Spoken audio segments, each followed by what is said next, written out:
Senhoras e senhores, sejam todos muito bem-vindos. Eu sou o André Oliveira e estamos começando mais um O que você acha? O único podcast onde a sua opinião e a opinião dos meus convidados é a que realmente importa. Eu hoje estou recebendo a doutora Renata Mansur, advogada, e vou deixar com a senhora, doutora, que é mais porque eu vou me perder. Ah, que isso, André. É um prazer estar aqui com você. A gente vai bater um papo bem descontraído hoje. E eu acho que é importante para os seus ouvintes a gente falar um pouquinho da minha história, né? Eu sou Sim. advogada formada há 26 anos, tenho uma experiência muito grande na área do direito, na área do direito civil, na área do direito empresarial e também na área do direito desportivo, porque além de advogada, eu sou presidente do TJD, do Tribunal de Justiça Desportiva. Não tem problema. Podemos continuar, doutora. Nem precisamos parar, a gente não precisa cortar a gravação porque isso acontece anormal. Isso. Então, como eu estava te falando, André, o que que acontece? Você é presidente também da OAB Barra, não é isso? Eu sou vice-presidente A da OAB Barra vice-presidente. e sou também presidente da Comissão de Direito Desportivo da OAB do Rio de Janeiro, né? Então, assim, eu sou bem inserida no contexto do direito, né? Direito Que realmente é a minha ótimo. paixão. Então, doutora, muito obrigado, né, por ter aceitado o meu convite para vir aqui. Eu sei que a sua agenda é super apertada, com tantos, né, compromissos. A gente já está tentando marcar há algum tempo. E eu conheci você através das redes sociais, através de um amigo que falou, né, que você falava a respeito do caso da GAS Consultoria. E eu sou cliente GAS, por isso é que tivemos essa ideia, conversando com o Júnior. Ele falou, poxa, André, seria uma pessoa interessante para você convidar, né, para o nosso podcast. E o que que acontece? Eu não acompanhei, né, não acompanho você, eu conheci você agora. Então, assim, eu não tenho muita informação a respeito do seu conhecimento sobre o caso GAS, da sua atuação sobre o caso GAS. E hoje, especificamente, nós vamos falar sobre a GAS, tudo bem? Sim, sim, sim. Então, vamos começar por um ponto bem claro e específico. Eu quero deixar claro aqui para quem está nos ouvindo e quem está nos assistindo que eu sou o cliente GAS. Né, doutora, chamei você como... Que a minha dúvida, provavelmente, é dúvida de várias pessoas, né, no Brasil. Eu quero mostrar para você, doutora, você não me pediu o contrato, Ah, sim, o só para você contrato. ver Ah, sim. que eu realmente sou o cliente GAS. Né, que tem muita gente aí, doutora, que eu vejo falando que não tem, tá aqui, né, o meu contrato. E acredito que, como várias pessoas, mais ou menos, doutora, quantos clientes você calcula que a GS tinha, ou se você tem um número exato? Olha, André, na verdade, o que eu li no processo da Justiça Federal, né, é que seriam em torno de 200 mil clientes. 200 mil 200 clientes. mil clientes. Estima-se, dizem que são em torno de 300 mil, alguns falam que são 200 mil famílias, mas o que está escrito lá são 200 mil clientes. Ou seja, 200 mil clientes hoje, eu acredito que seja a população de um município como Teresópolis, Sem e dúvida, maior até do que alguns municípios que tem no estado do Rio de Janeiro. sem dúvida. E aí, a senhora calcula em valores quanto é, ou já foi levantado isso, que... A gente tem hoje, essa sua pergunta é muito importante, porque o que acontece? A gente tem hoje um processo de recuperação judicial da empresa que está em curso, onde as pessoas se cadastraram lá. A gente vai falar um pouquinho mais sobre isso lá na Sim, frente, mas só para te dar valores. Até o dia de hoje, estima-se que o número de clientes que estão lá cadastrados, que não chega nem à metade dos clientes, né, da GS como um todo, já está em torno de 7 bilhões. 7 bilhões. Então, se eu fosse fazer uma matemática bem tosca, digamos assim, eu diria que esse caso orbita em torno de uns 20 bilhões de reais para Caramba. ressarcimento dos clientes como um todo. E o judiciário, hoje em dia, só apreendeu 1 bilhão. Estima-se ter apreendido em torno de 1 bilhão. E a gente fala em torno por quê? Porque o que se tem de dinheiro mesmo é em torno de 400, 500 milhões por aí. O resto são bens, né? Sim. Que vão ser vendidos. caso os denunciados sejam condenados, né, esses bens serão vendidos para serem revertidos em dinheiro para ressarcimento das vítimas. Então, estima-se que hoje tenha já lá um monte de um bi, ou seja, não chega nem a um terço, né, digamos assim, é muito pouco do que se tem para ressarcir todo mundo. Ressarcir. Nós estávamos conversando, né, antes de começarmos, e você me informou que você esteve 2 vezes com o Gladson no presídio, Sim. né? E o que o Gladson falou para você? O que o Gladson passou para você sobre Então, eu isso? tive 2 vezes lá, eu tive em setembro, ele foi preso dia 25 de agosto, eu tive em setembro.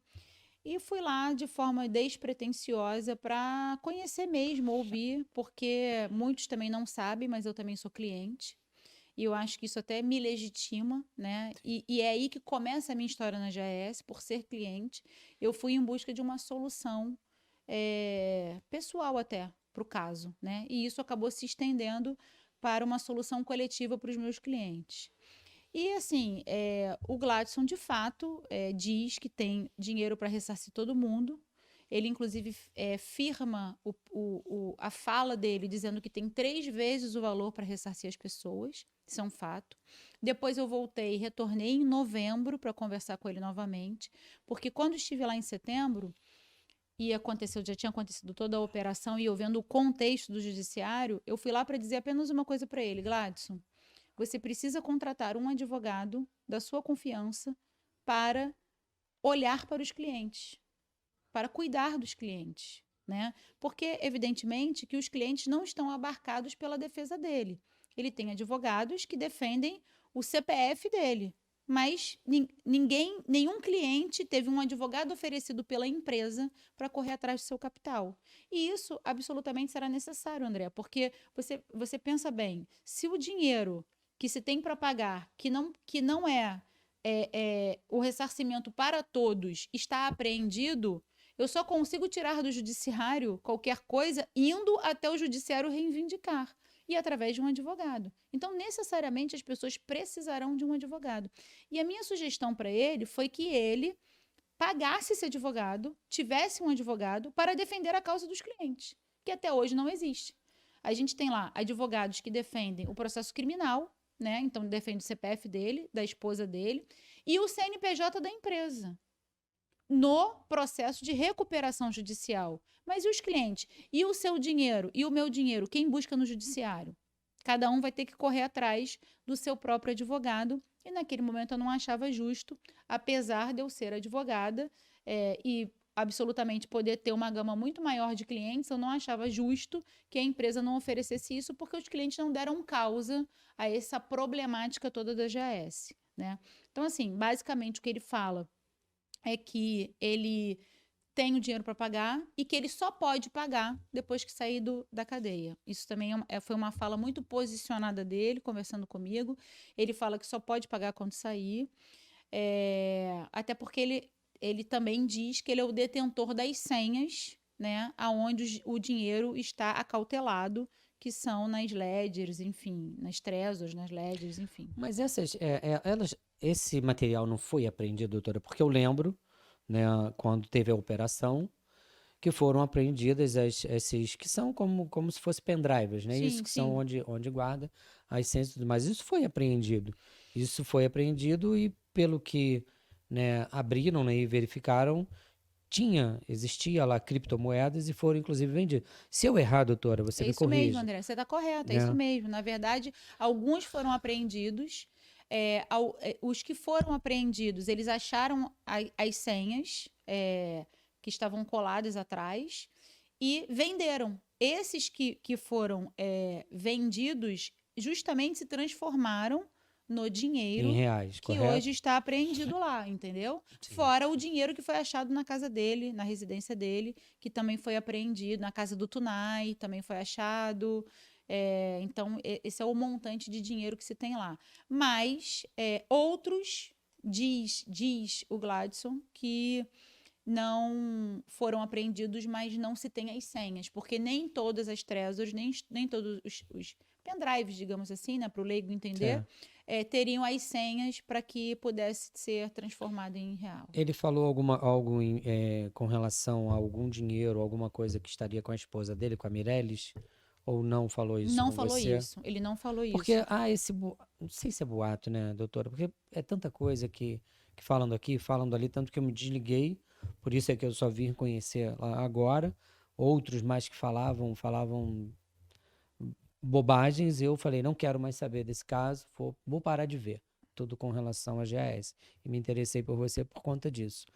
É, há uma especulação, vamos dizer assim, então, de quantias com a Mireles, correto? Você sabe de valores, alguma coisa? Olha, na verdade, isso não é uma especulação, André. Isso aí, de fato, depois do Gladson preso, a Mireles movimentou, sacou em bitcoins, isso também consta nos autos, o equivalente a R$ 1 bilhão. 1 bilhão. 1 bilhão de reais. A Mireles alega, isso nas lives que ela vem fazendo agora, ela alega que esse dinheiro foi para pagar os clientes, porque houve ainda pagamento mesmo depois da prisão. Gladson foi preso dia 25 de agosto e os pagamentos foram feitos até dia 15 de setembro. Exato. E depois foram paralisados. Então, assim, mesmo depois das apreensões, isso é importante deixar claro, mesmo depois das contas bloqueadas, se pagou. Eu recebi uma parcela, depois ele já estava preso, e eu recebi uma parcela a mais. Então, Depois, se eu não lembro, eu acho que aí era eu te todo dia 10. pergunto, como é que eles alegam que o impeditivo para pagar os clientes são as contas bloqueadas? Sim, Se o dinheiro que paga as pessoas não está nas contas bloqueadas. sim, Porque a maior parte do dinheiro está fora do judiciário. Acabei de te falar sim. que no judiciário você tem em torno de 1 bi, contando com uma estimativa de bens imóveis. Ou seja, nem 1 bi em dinheiro se tem lá hoje. Né? Então, assim, não é por causa das contas bloqueadas, e tanto isso é verdade, que eles pagaram até dia 15 de setembro. Ou seja, na verdade, a meu ver, a paralisação dos pagamentos foi por uma decisão da própria empresa, deles mesmos. Eles Esse dia decidiram não vamos pagar não mais. vamos pagar mais por uma estratégia deles, e aí eu não vou julgar, porque nem me cabe julgar, eu sou advogada, não sou juíza para julgar, né? Mas me parece que essa foi uma estratégia deles.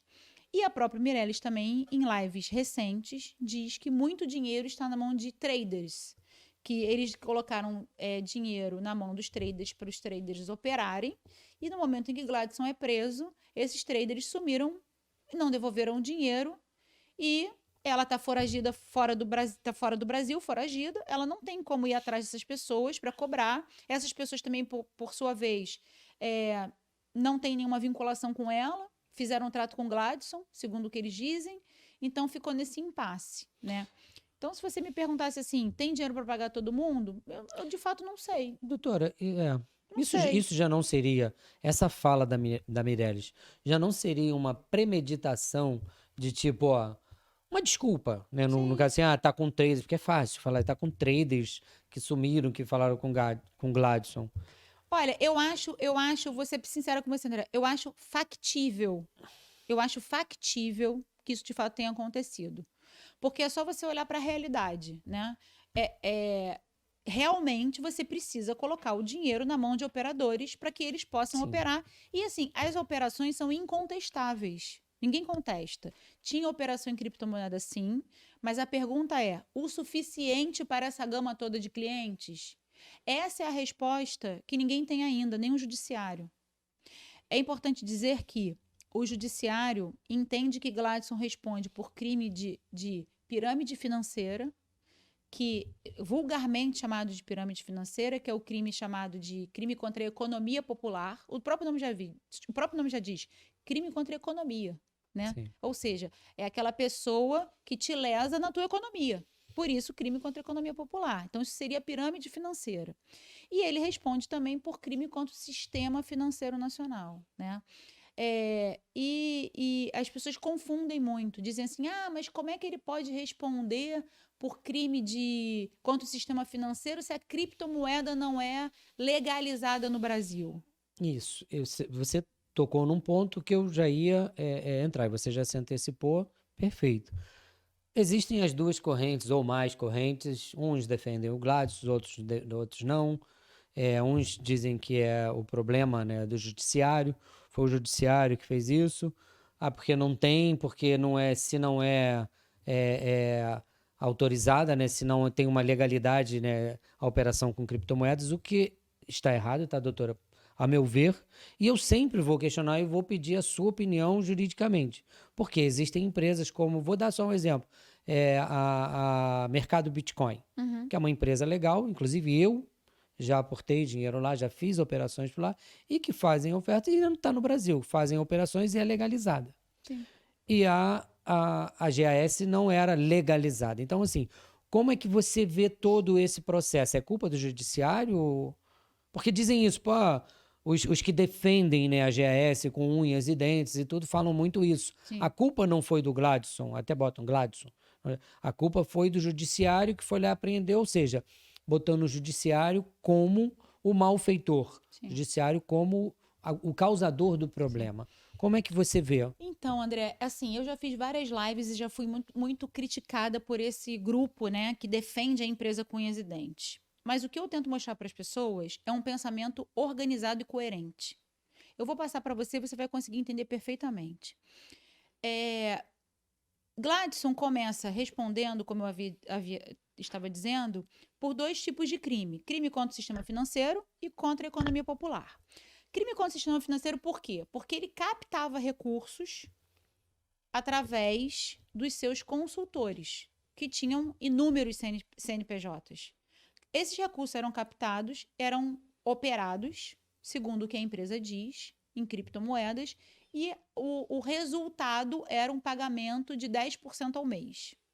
Só que não é porque ele operava com criptomoeda que ele está sendo denunciado.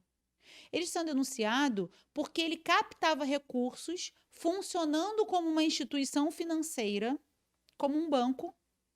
O que o banco faz? O banco fala assim: bota o teu dinheiro aqui na poupança que eu vou te dar um rendimento. Bota o teu dinheiro aqui que eu vou te dar um rendimento no CDB. Então, o que ele fazia? Ele captava dinheiro, igualzinho a um banco, e devolvia em rendimento, tá? Não vamos entrar no mérito se podia dar 10% fixo e isso não é permitido pela própria operação. Isso não nos interessa. Interessa olhar para o caso concreto. Então, quando a gente olha para o caso concreto, qual a conclusão que a gente chega? Ele funcionava como um banco sem ser um banco. E, no Brasil, se exige que você tenha registro na CVM para que você possa operar como, aspas, uma instituição financeira, para que você possa captar recursos. Então, esse é o crime que ele responde. Paralelo a isso, vem crime de sonegação fiscal. Por quê? Porque ele movimentou durante 4 anos, isso está provado no processo, 38 bilhões de reais nas contas da empresa. Ah, mas ele não ficava com esse dinheiro. Não interessa. Mas circulou 38 bi nas contas. E não existe pagamento de imposto correspondente a esta movimentação na Receita Federal. Então, ele responde por outro crime federal, que é um crime de sonegação. Paralelo a isso, vem a pergunta: a quantidade de movimentação em criptomoedas era apta a pagar 10% ao mês para 200 mil pessoas? Essa é a interrogação. Se você me disser que sim, ok, não tem crime contra a economia popular e não tem pirâmide financeira, que é um crime, inclusive, da esfera estadual, tem nada a ver com a federal. Mas se você me disser que não, você está me dizendo que ele cometia crime de pirâmide. Por quê? Porque precisava entrar o dinheiro de um para pagar o outro, e aí vira aquele ciclo vicioso que a gente entende como pirâmide financeira, entendeu? Eu tenho um conhecido que ele trabalhou na GAS, né? Ele foi consultor durante um tempo, e ele afirmou para mim categoricamente, ele falou: André, e eu falei, qual a sua opinião realmente sobre isso? Tá fora. Ele falou assim: eu acredito, ele até usou a expressão, né, eu acredito que o Gladson tenha piramidado. Ele até falou isso, piramidado, que ele chegou numa num certo momento que Não teve. teve que fazer. Teve Sim. que e estava já, Porque virou o realmente uma pirâmide. o volume ficou muito O grande. volume ficou muito grande. Sim. Então, assim, como O tem que também, André, não condeno, não. Assim, o que eu quero dizer com não condeno? Se você olhar para o INSS, o INSS não deixa de ser uma é uma pirâmide. pirâmide, É uma pirâmide legalizada. Então, assim, legalizada. a questão é que as pessoas falam assim: ah, porque a Renata bate na empresa. Eu não bato na empresa. Eu combato o modus operandi da empresa em não olhar para os clientes dela. É esse meu X da questão. Se é justo ele responder por crime contra o sistema financeiro, se não é, isso é o judiciário que vai decidir. Né? Se é justo ele responder por sonegação fiscal, onde muitos brasileiros sonegam, também não estou entrando nesse mérito, né? Porque, mas ele não ficava com dinheiro, o dinheiro só circulava. Isso vai caber a ele e os advogados dele comprovarem, né? Que o dinheiro só passava pela conta e ele não oferia lucro desse dinheiro, para não ter o crime de sonegação fiscal, né? Mas isso são outras questões. A minha questão, e que eu queria pontuar, e que eu acho que é muito importante e agora? Aconteceu. O que fazer pelos clientes? E aí vem a minha trajetória nesse caso, entende? Porque eu, né, sinto na pele isso. Nós fomos os verdadeiros prejudicados. Sim. Então, para mim, assim, não interessa se é culpa do judiciário, se é culpa de quem é o culpado aqui. Quem está pagando o pato somos nós. Eu estou pagando o pato. Isso aí. Né? Então, assim, doutora, uma coisa que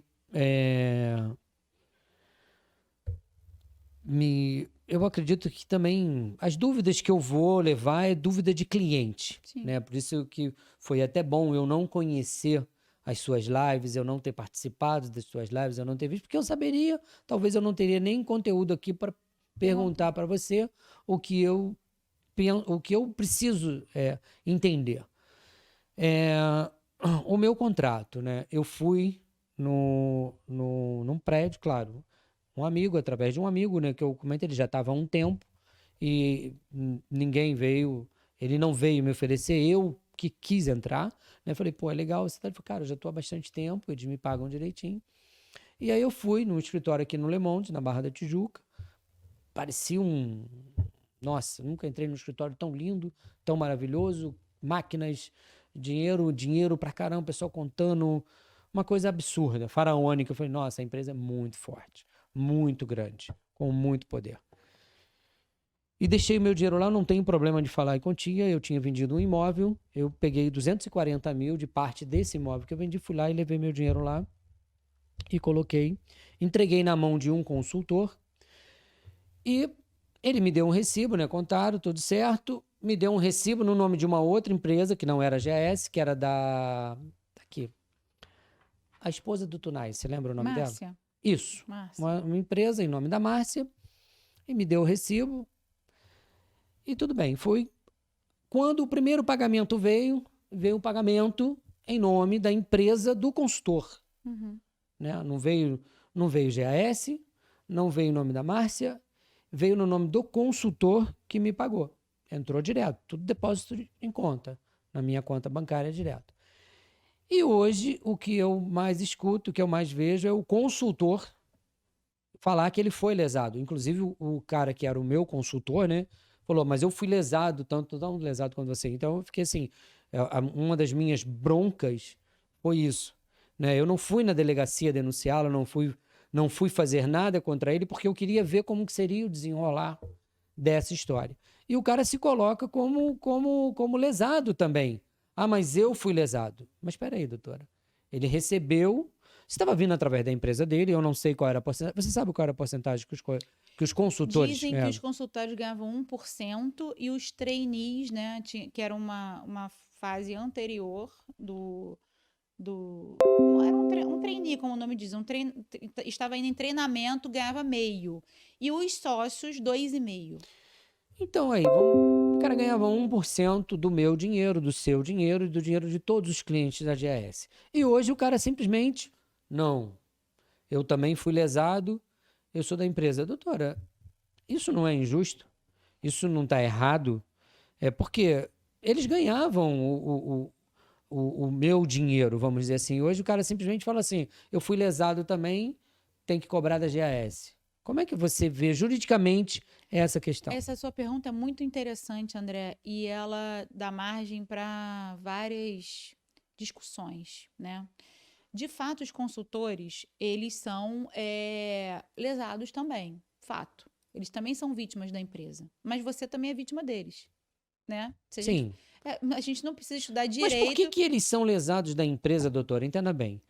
Porque lesado, o porquê? Se o cara, assim, ele era obrigado a deixar o dinheiro dele lá? Não, não era obrigado, mas normalmente deixavam. Eles também investiam. Então, Então é a vítima da vítima, né? Se a gente for olhar para o caso concreto, a gente consegue entender. Você é vítima dele e ele é vítima da empresa. E é o que eu explico sempre. Em direito, você tem que destacar as relações jurídicas. O fato dele ser vítima da empresa não significa dizer que você não seja vítima dele. Então, sim, são duas relações jurídicas distintas. Você, de fato, tem uma relação de consumo. Ele foi um prestador de serviços, né? Seu. Até porque tem uma empresa envolvida aí. Então, ele te ofereceu um serviço, era remunerado por esse serviço. E essa questão dos consultores, ela fica muito truncada. Porque o direito, ele tem várias caixinhas. Mas eu vou tentar destrinchar tudo. Se você me perguntar assim, Renata, eu tenho direito de ação contra o meu consultor? A resposta é sim. Sendo é bem porque foi a empresa objetiva. dele que me pagou, né? A empresa dele te pagou, a relação jurídica que você tinha era com ele depositava o dinheiro na sua conta, era com ele que você falava, Sim. foi ele que te apresentou o negócio, então você tem um direito de ação contra ele sim. Ponto. Ele tem um direito de ação contra a empresa GS? Também. Porque ele era ele, na verdade, entregava o dinheiro lá, o dinheiro era operado, devolvido para ele te pagar. Então, e o dinheiro dele também está lá. Então, ele é tão vítima quanto você, perante a empresa. Por outro lado, quando ele passa a receber 1% de comissão, ele passa a pagar pelo risco. Ele recebe pelo risco causado. Então, assim, de fato, é incontestável que os consultores têm relação jurídica com os seus clientes. Isso é fato. Você poderia processar o consultor? Poderia. Aí a gente entra para o outro campo. Isso seria justo, já que ele também é lesado? Aí é de cada um. O campo da justiça é um campo vago, né? Mas a relação jurídica existe. Você pode ter um direito de ação, sim, contra o consultor. Compreendo perfeitamente que eles também são vítimas como nós. Tanto que, assim, eu digo logo, às vezes não vale a pena você ir contra o seu consultor, porque o seu consultor pode não ter bens ou está tão Não. ferrado contra você. Então, a gente tem que ver também o efeito prático É. dessa ação. Eu só vejo uma hipótese do consultor se livrar dessa situação. Ele promovendo uma ação trabalhista contra a empresa. Porque ele promovendo uma ação trabalhista contra a empresa, ele se coloca como um empregado da empresa comissionado para fazer aquele serviço. Mas o consultor, ele tem várias situações jurídicas que orbitam em torno dele. Então, ele poderia promover uma ação trabalhista em face da empresa para ele se resguardar, mas isso não retira a sua relação de consumidor com ele. Então, Ou seja, não vai e também não retirar a retira. responsabilidade. Eu até Não acredito retira. que vários consultores Sim, devam ter e feito também isso para tentar se resguardar, e né? não retira também a responsabilidade dele, André, ou melhor, não retira a responsabilidade da empresa contra ele, com ele, por sendo vítima. Ele é vítima da empresa, ele é um trabalhador da empresa, mas você é vítima dele. Então, Sim. de fato, é possível, sim, você ir contra o consultor. Doutora, você falou agora, é como, né, eu não sei, e não sei mesmo, eu vi há pouco tempo só, eu acompanho você há pouco tempo nas redes, aí comecei a ver alguns comentários de, eu acredito que são consultores, tá? Porque é lógico que, tipo, indo contra você, falando de você, poxa, doutora, é assim você mesmo agora falou, né, que eles batem muito em você. Por quê? O que que você fala de tão grave assim para eles baterem em Eu você? acho que eu falo a verdade, entendeu, André? Assim, eu sou uma pessoa muito direta e muito transparente, né? No que eu não tenho que defender a empresa, eu não defendo. No que eu tenho que defender, eu defendo. Então, assim, eu não defendo a postura da empresa perante os clientes. A empresa não adotou nenhuma posição para a Nenhuma. defesa dos clientes. Isso eu bato. Por outro lado, eu não vejo o Gladson, sinceramente falando, como um golpista. Você tem aí vários casos de fato, de pirâmide financeira, de fato que o cara era piramideiro, faz um negócio para lesar pessoas. Não vejo o Gladson como essa pessoa. Até porque ele seria muito burro se ele tivesse essa visão golpista. Então, nesse ponto, eu defendo ele.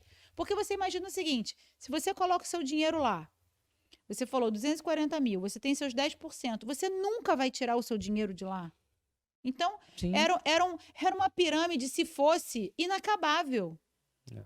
E tá tudo bem. O que não ficou tudo bem é, em torno disso, ter sonegação fiscal, lavagem de dinheiro, crime contra o sistema financeiro. Que por si só já poderia quebrar a empresa, né? Exato. Então, assim, o que faltou, a meu ver, foi uma boa orientação jurídica para que a empresa, no mínimo, fosse estruturada.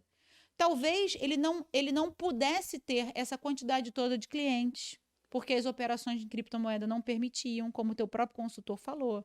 Em algum momento pode, de fato, ter virado uma pirâmide, porque o montante de dinheiro ficou tão grande que você não consegue operar com aquele bolo de Estou dinheiro. fazendo uma correção, doutora. Não foi o meu consultor, foi um conhecido. Ah, desculpa. Só para a gente poder. Conhecido. Foi um conhecido que ele trabalhou como consultor Ah, lá tá. na GS. Eu fiquei sabendo, conheci ele tempos depois, uns meses que eu já conhecia. Um outro amigo falou: Poxa, ele trabalhou, ele saiu lá atrás, conseguiram pagar os que. Bom, pelo menos foi o que ele me Sim. falou, que ele operava numa Pagaram. empresa, pagaram os clientes que eram da empresa e. Pelo menos foi o que ele me contou. Sim, mas assim, o que tá sim. tudo bem, que não é uma crítica que a gente faz, entendeu? Então, assim, nesse ponto eu defendo. Então, quando você me pergunta por que as pessoas me batem, é porque eu não fico cegamente como uma seita, porque parece uma seita, Sim. de pessoas defendendo. Não, eu quero que a empresa volte a operar, eu quero que a culpa é do judiciário. Você me perguntou sobre a culpa do judiciário, eu acabei não falando. Sim. Eu não vejo nada disso como culpa do judiciário, né? O judiciário está trabalhando porque foi provocado. Ele foi provocado, por quê? Porque tudo começa a partir de uma denúncia, não sei se você conhece o início do caso, Não mas conheço. o caso começa da seguinte forma, foi muito parecido com o caso da Lava Jato, né? A Lava Jato começou a partir de um Lava Jato mesmo, de um posto de um acaso. de um acaso, Isso. né?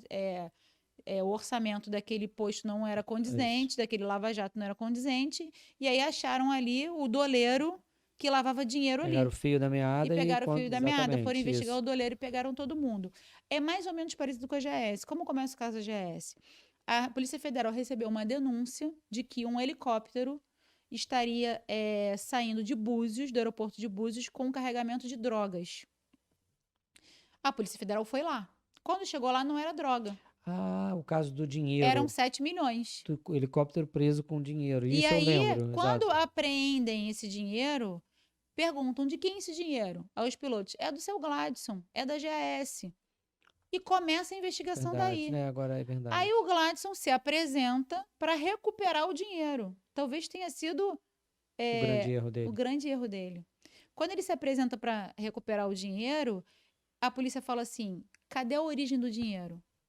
E ele pegou lá papel de pão, recibo de padaria, e falando: esse aqui é do André, esse aqui é da Renata, 10 mil do André, 10 mil da Renata, 5 mil do Zezinho. Não, Ou seja, ele próprio se entregou ele no próprio português, se entregou. claro. E ali, quando não foi comprovada a origem real daquele dinheiro, o dinheiro foi apreendido e começam a investigar ele, a empresa. Né? Entendi. Então, aí virou... Isso foi quanto tempo antes dele ser preso, doutora? Olha, eu ouvi dizer, mas eu ouvi dizer, tá, André, que eles já estavam sendo investigados há 2 anos.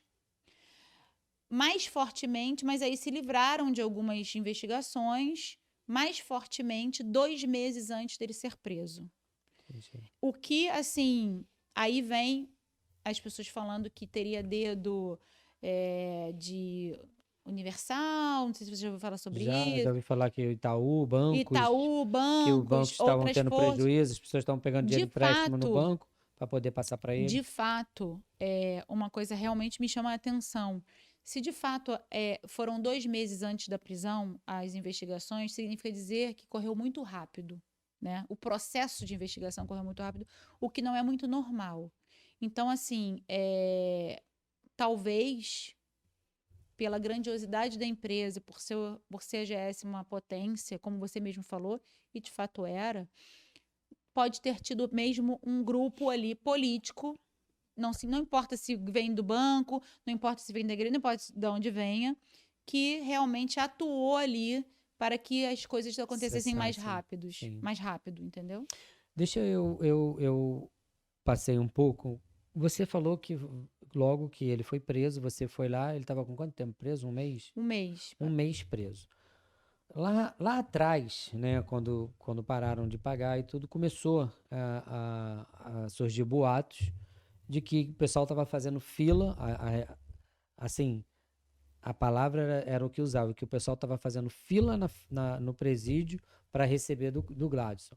E falaram, né? Eu digo falaram, eu uso a palavra, falaram, porque isso foi explanado, foi posto Sim. na internet, muita gente falou sobre isso, de que deputados, pessoas com influência, juízes, policiais, delegados, quem tinha acesso, quem conseguiu ter acesso ao Gladson no presídio, conseguiu receber. Você sabe de alguma coisa a respeito disso, doutora? Não tenho conhecimento, Você André. tem? O que eu posso te falar é o seguinte: o Gladson foi o preso mais visitado da história e continua sendo por advogados, porque lá você só consegue entrar sendo advogado para falar com ele. Então, assim, de fato, a gente chegava lá e tinha uma fila realmente de advogados querendo falar com ele, né?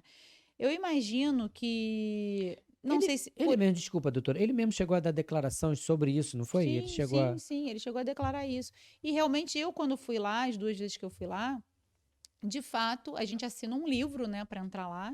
E de fato, assim, o livro era cheio e eu via mesmo, ficava um advogado esperando o outro sair para poder falar com ele. Realmente isso aconteceu em termos de visita de advogados. Agora, cobrança, eu não sei te dizer, porque assim, eu não acho isso factível, vou dar a minha opinião, mas é uma mera opinião. Não acho isso factível porque eu acho que a postura deles foi até de se fechar, né? Vamos fechar aqui a torneira, que é o que eu faria também, né? Você imagina, o cara tá lá preso, não sabe direito as coisas como estão acontecendo, não sabe se pode ou não pode pagar, não sabe quanto de dinheiro que ele vai precisar para sobreviver ou para sair da cadeia. Então, o natural é que você feche a torneira.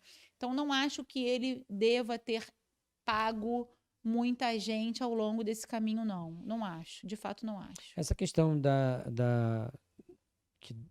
mesma coisa, né? Da lavagem de dinheiro, porque foi aventado que ele operava dinheiro para o tráfico, operava dinheiro para a milícia, operava dinheiro de origem ilícita e tudo isso. Como é que você vê isso dentro do processo, dentro da Então, legalidade? o processo, existe uma linha de investigação, que na verdade é a linha mais forte agora. Eu não sei se você viu recentemente, saiu na imprensa a Operação Flyer. Essa Operação Flyer é um desdobramento da Operação Criptos. Que alcançou ligado ao cartel? Ligado ao cartel Tá. do Pablo Escobar, etc. Então agora a justiça está nesse viés da lavagem de dinheiro. De fato, o processo, os juízes, os desembargadores, os promotores que atuam dizem que existe dinheiro da milícia, existe dinheiro do tráfico no bolo da GS, né? É viável que isso tenha acontecido? Viável. É factível? É factível. Mas, por outro lado, na gama de CNPJs que era GS, eu te pergunto, será que o CEO sabia? Porque, assim, ele nem te conhece. Você tinha um dinheiro lá. Ele nem me conhece, né? Quer dizer, as pessoas têm o dinheiro lá. Ele vai saber se o teu dinheiro é do tráfico, se o meu dinheiro é da milícia. Sim. Então, assim, eu acho até um pouco, assim, a não ser que o judiciário prove que, de fato, ele negociava e ele tinha acesso e fazia negócio com essas pessoas. Porque, se não for isso, eu acho que, de fato, ele não deveria responder por crime de lavagem de dinheiro, porque o próprio nome já diz, você tem que participar do contexto da lavagem, né? Mas aí, então, assim, eles estão ainda, André, nesse viés dessa investigação que não terminou, que é a Operação Flyer. Que aí trouxeram essa questão do piloto, etc e tal, que saiu na televisão, etc e tal. Saiu, né, há pouco tempo, né, a empresa, uma recuperação judicial, outra surpresa para mim, que eu não entendo muito, né, do assunto, mas, cara, eu falei, ué, agora virou uma recuperação judicial, uma empresa que não podia operar, que não existia, que estava toda errada, mas pode haver uma recuperação judicial, e aí a gente vai entrar na fila de pagamento, doutora. Nossa, André. E eu não sou advogado, né, doutora? Nem precisa, é só você parar e olhar para o caso concreto, né? Porque não é uma contradição, doutora? A empresa não Total. existe, não pode operar, não tem licença. Agora sim, vamos fazer uma recuperação André, judicial? eu fiquei conhecida nesse caso e assim, eu sou assim, 8 ou 80. Ou me amam ou me odeiam. Somos Nesse bem caso, parecidos. eu sou assim, Tô me segurando aqui. os haters, né, que eu falo que são os haters, né, que batem em mim, eles começaram a ficar com raiva do que eu falava, porque eu comecei falando nesse caso o seguinte: a empresa não faz nada pelos seus clientes, ponto. A empresa não está impedida de pagar, ela está impedida de operar. Eu vou chegar na recuperação. Porque a decisão da doutora Rosália, ela diz: determino a suspensão das atividades da empresa. Pena que eu não trouxe a decisão aqui, mas eu poderia ler a decisão para você. Ela não fala assim: determino que a empresa pare de pagar os seus clientes. O que ela não quer, o que o judiciário não quer, é que atividades supostamente ilícitas continuem. E tanto isso é verdade que eles pagaram até o dia 15 de setembro e nenhuma sanção houve. Sim. Então, o que o judiciário quer é: se é uma organização criminosa, não funcione com seus escritórios.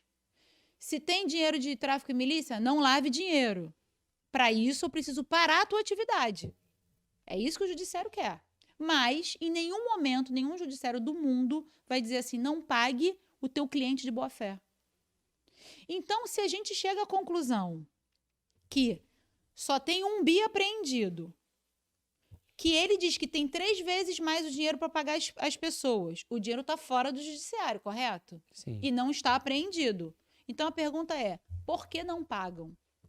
Aí vem com essa pérola, que é a recuperação judicial, onde eu não consigo entender, e você também vai acompanhar meu raciocínio, como que o judiciário vai permitir a volta das atividades de uma empresa, porque recuperação judicial é isso. O nome já diz. Exato. Vamos recuperar uma empresa que precisa ter prazo para pagamento, redução de juros para seus credores. Isso é recuperar. De uma empresa legalmente. Legalmente. Porque ela é... Como eu vou recuperar uma empresa onde eu já tenho uma decisão judicial transitada em julgado, porque não teve recurso dessa decisão? Eles não recorreram dessa decisão, tá? Não teve recurso. Então, o que está valendo é suspensão das atividades da GES, proferido pela terceira vara federal criminal. Como é que a juíza da estadual vai contrariar uma decisão que está válida e funcionando, determinando a recuperação da empresa? De onde surgiu esse pedido de recuperação, doutora? Dos advogados do Gladson. Da né? própria empresa. Da própria empresa. É onde eu vejo a má-fé, doutora. É isso que eu te É onde eu falo. vejo a má-fé. É isso que eu te falo, entendeu? Tipo, recupera... E Porque qual o eu resultado? não consigo entender como é que a magistrada aceita, como você falou, né? Uma decisão já... Porque a empresa, eles mesmos... A mesma coisa assim, é ilegal, não pode operar, tá toda errada, tá devendo para todo mundo, crime... Ah, não, vamos recuperar. Como vai recuperar o ilegal? Não tem como. Não é verdade, É doutora? verdade. Então, assim, eu tinha essa dúvida. Eu queria perguntar isso para você isso justamente mesmo. porque, pô, então... É isso mesmo. Ou seja, então fica mais claro para mim que eu vou ser lesado. E aí, É o que me parece. E aí o que me deixa agoniada? E a palavra é agoniada mesmo. Porque se essa recuperação judicial se ela não pode prosperar, e é muito óbvio que não vai prosperar, não não é vai, isso? não vai por N motivos. Tem decisão judicial suspendendo a empresa. Ela não volta a funcionar. 2, só tem um bi apreendido e o Gladson diz que o dinheiro todo está nas senhas que ele não dá. E ele já disse que não vai dar. Só tem um bi apreendido, como mais 3 seriam 4, e você me falou que provavelmente são 20. Isso aí. Então, assim, o dinheiro não vai aparecer no processo. Qual é o resultado prático e todo mundo sabe disso, de um plano de recuperação que não prospera. O resultado prático é uma falência.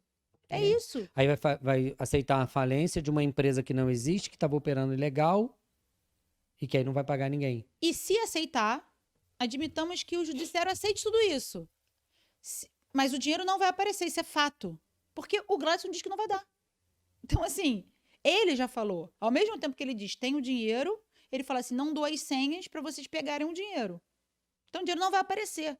O dinheiro não aparecendo no judiciário, André, isso vira uma falência. Virando uma falência, a gente vai entrar numa lista que a própria lei determina de pagamento às pessoas. E essa lista, ela é muito simples. Primeiro, pagam-se os contratos. Quem são os contratos? Administrador judicial, nomeado pela juíza, que leva 5% do monte de dinheiro que aparecer ali. Doutora, só um minuto. Eu preciso te fazer uma pergunta que talvez você já vai responder, mas eu quero te fazer essa pergunta. Senão você vai responder antes que eu passe, porque eu acho que você já está indo na linha. Doutor, eu quero saber uma coisa. Esse escritório que foi contratado, o Sveiter, não é isso? Ele é o administrador judicial. O administrador judicial. Quanto que ele leva do montante? 5%. 5% do que foi apreendido, do que tem? Sim, 5%. É justo isso, doutora? Na verdade, a lei fala que é. Então, ou seja, eles vão receber e a gente, eles e você... recebem, o administrador judicial recebe, quem o administrador contratar recebe. Então, por exemplo, é possível que ele precise, por exemplo, de uma empresa de auditoria. De auditoria, eu pensei. É possível que ele precise de uma empresa de contabilidade. Sim, vai precisar. Então, essas pessoas vão apresentar seus contratos. Todas essas vão receber antes dos clientes. Depois dessas pessoas, nós temos dívidas trabalhistas, depois nós temos dívidas fiscais, e eu já te adianto que a Receita Federal já tem um processo administrativo cobrando o valor devido por 38 bi, que não foi pago. Isso equivale em porcentagem. Quanto que é o... Eu nem sei, quanto seria, mas se a gente fosse fazer... Admitamos que seja pessoa jurídica. Vamos fazer uma conta rápida de pessoa jurídica. Seria em torno de 15%. 15%. Isso tá... Entendeu? Num chute. 15% de 38 bi. Nem sei fazer essa conta de cabeça, que eu sou péssima em matemática. Não, mas é só 10 de quantos bi? 38. Se fosse 10 seria 3 bilhões e 800, mas... Porra, 6 bilhões não vai ter dinheiro. Aí, depois do fisco, você ainda tem dívidas bancárias, se você tiver alguma dívida com garantia real, e depois os clientes. Ou seja, a gente não recebe nunca. Tá ficando mais difícil, Tá ficando mais difícil.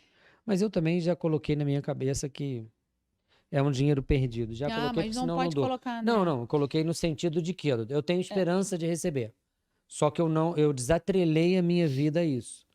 Porque a minha vida ficou de cabeça para baixo. Sim. Você não pode se vincular. Como muitos, né, acredito, né, muitos clientes como eu, que a gente sabe de histórias horríveis e tudo mais, mas não vamos entrar nesse assunto. Eu desliguei desse dinheiro. Porque eu tenho que viver e se ele vier, tá ótimo. É um presente até que veio. Então, vamos lá. Todo mundo recebe, né? Inclusive o consultor, os consultores, como você falou, né? Consultor que entrou com processo trabalhista para a gente, no português, claro, tirar o dele da reta, para dizer que ele era um cliente, provavelmente ele recebe primeiro da fila. O dinheiro que... Ainda vão entrar na sua frente. Louco isso, é muito louco. É muito louco isso, doutora. Aí o que eu fiz, né, nesse contexto todo que, assim, dentro de tantas coisas... Aí vem, né, as pessoas falam que eu sou pessimista, mas não é a questão de ser pessimista, é a questão de ser realista, né? Existe até é até engraçado que existe um grupo no Telegram, né, que o título do grupo é Realistas.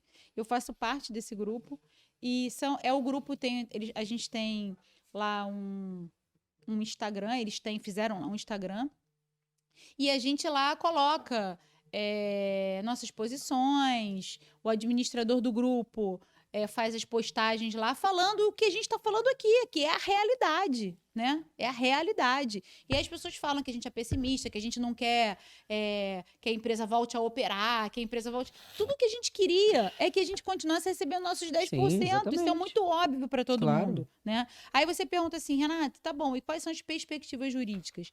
Nesse cenário todo, o que eu fiz? Eu parei e observei a movimentação do judiciário sobre esse caso. O que aconteceu muito, André? E não sei se você ia fazer isso como pergunta, né? Soluções, mas qual seria a solução, né? Jurídica para o caso, para amenizar essa problemática para os clientes, né? Eu observei o contexto. O que aconteceu? Muitos advogados saíram rapidamente, entraram com ação para os seus clientes de forma individual. E aí, nada tem água aqui, tá tranquilo. Aí eles entram com essa ação Ai, obrigada, André. Aí eles entram com a ação e pedem arresto do dinheiro que está lá apreendido para pagar o cliente. O que a doutora juíza, a doutora Rosália, fez? Ela não cumpriu esses arrestos. Por uma questão muito simples. O que a doutora Rosália diz corretamente? Eu não posso determinar o pagamento ou apreender esse dinheiro agora para você, André, por exemplo, que tem entrado com uma ação individual, porque eu preciso terminar o processo criminal. E é o que a lei diz. O artigo 91 do Código Penal diz que os bens apreendidos, eles serão da União, salvo se apresentarem terceiros de boa-fé. E aí vem aquela polêmica. Nosso dinheiro não pode ficar com a União. Esse dinheiro é meu, é um absurdo. Pessoal, vamos entender o que a lei determina. Imaginem que haja peguem o caso do Gladson. Foi apreendido bens na casa dele, relógio, celular, dinheiro. Ele corre durante... está em curso um processo criminal. Se Gladson é absolvido, eu te pergunto, André, esses bens voltam para quem? Se a pessoa receber, volta para ele, né? Volta para ele. E se paga... Como é que a juíza pode agora falar assim, paga aí o dinheiro do André agora? Ela não sabe se ele vai ser condenado ou absolvido. Então, ela precisa, de fato, deixar esse dinheiro acautelado lá. Paralelo a isso, a polícia faz o trabalho dela, que é fazer o quê? Apreender e investigar. E o Ministério Público denuncia. Então, é a tríade. A polícia investiga, apreende. O Ministério Público olha o que a polícia fez e fala assim, bom, isso aqui tem indício de crime e denuncia. A juíza aceita a denúncia e corre o processo. É simples de entender. Só que tudo que for sendo apreendido fica lá. Se Gladson for condenado, esse dinheiro, então, ele é revertido para os terceiros de boa-fé que se apresentarem. Quem são esses terceiros de boa-fé que vão se apresentar? As pessoas que entraram com as suas ações individuais e quem entrou com a ação coletiva, que foi a ação que eu propus, através de uma associação. Eu propus uma ação coletiva, através de uma associação, onde as pessoas lá vão ter a segurança de que serão consideradas como terceiras de boa-fé. E aí, o que a gente pede também na nossa ação? A mesma coisa que nas individuais foram pedidas, que o dinheiro que está apreendido migre para a associação. A diferença é que nós conseguimos um mandado de arresto na nossa ação de 17 bilhões. Então, no dia de hoje, o que a gente tem concretamente? Se apreender até 17 bilhões, esse dinheiro iria para a ação coletiva. Porque a ação coletiva, como o nome já diz, tem muito mais força do que uma ação individual. E também é uma ação que é inclusiva. Por que ela é inclusiva? Porque todas as individuais poderão migrar para a coletiva. Então, a gente teria ali um lugar onde se poderia pagar as pessoas de forma coletiva, juntando quem já está na coletiva e as individuais migrando até 17 bi. Só que esse é um juízo, André, que paga só os clientes.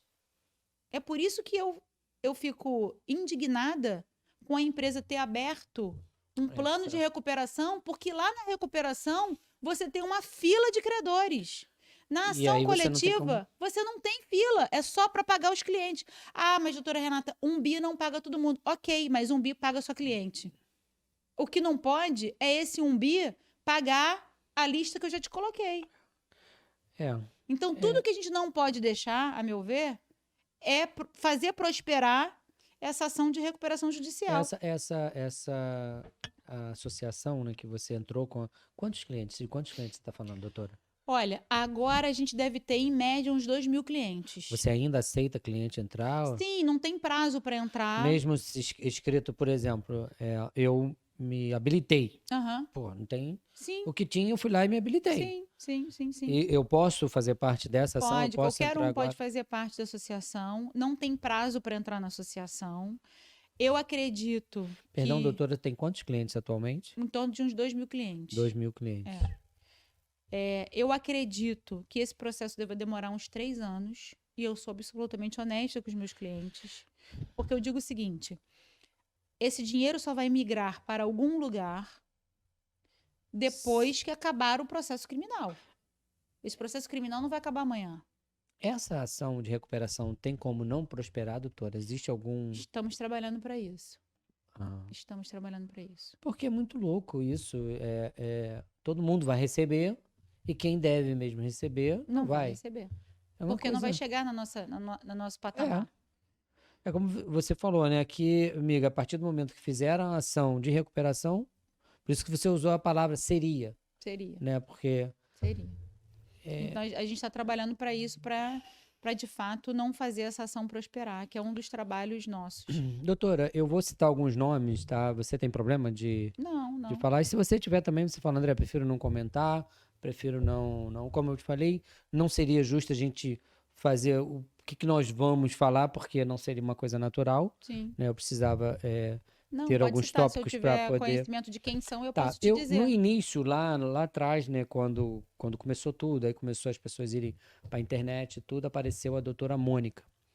Né? Eu esqueci o sobrenome dela, você sabe quem é. Mônica Lemos. Mônica Lemos. Se apresentando, então eu comecei a ver algumas coisas e depois eu mesmo, através do que eu comecei a ver, vi que o marido dela era um dos consultores da GAS, né? Inclusive tinha uma empresa, tudo virou uma bagaça, vamos dizer assim, porque eu falei, foi quando eu desisti, tá, doutora? Eu falei, não quero mais saber disso, não vou mais ver nada, não vou, e apareceram alguns outros. E agora, quando, né, eu voltei a ver você olhar, eu comecei a ver algumas coisas, um fala do outro, outro fala do outro, um bate-boca danado, um acusa o outro disso, outra coisa aquilo. Quem é, na verdade, a Mônica Lemos? Qual foi a figura dela? Porque o que eu sei é a mesma coisa, tá, doutora? Se eu falar errado, você pode me corrigir. Sim. O que eu vi e soube que ela recebeu um dinheiro, depois ela advogou para Mireles, não foi isso? Sim. Entrou, ganhou uma grana e pronto. A Mônica Lemos, na verdade, ela e o marido são... Ela, não só o marido, ela e o marido são sócios de uma empresa junto com o Vicente Gadelha. Quem é Vicente Gadelha? Vicente Gadelha é um dos sócios do Gladson, que é candidato, inclusive, a deputado estadual e está foragido. Então, eles são sócios de uma empresa lá da Paraíba, que eles são da Paraíba, né? São sócios nessa empresa. E a Mônica Lemos aparece, então, fazendo várias lives, falando juridicamente sobre o caso, etc. e tal. E depois, inesperadamente, ela se torna advogada da Mireles, que você mesmo comentou. Foi exatamente isso. Por isso que eu falei, pô, não acredito mais em nada. E parei de ver tudo. Ela se tornou advogada da Mireles, né? E, de repente, também, do nada, saiu do processo, entrou e saiu do processo como advogada e ficou por isso, né? Então, assim, de fato, a meu ver, ela conhecia bem a GAS, né? Tanto que tinha sociedade. O marido dela, ela não nega ser um consultor, sempre foi um consultor, né? Então, ela conhece bem o sistema da GAS, e também não entendi por que ela entrou no caso, saiu do caso. Ela continua fazendo aí umas lives, e, enfim. Você tocou no assunto do Vicente, né? Ser candidato. Aí agora, o Vicente é candidato a deputado estadual e o Gladys é candidato a deputado federal. Para mim, doutora, isso soa ridículo, tá? Gladson ser candidato a deputado federal.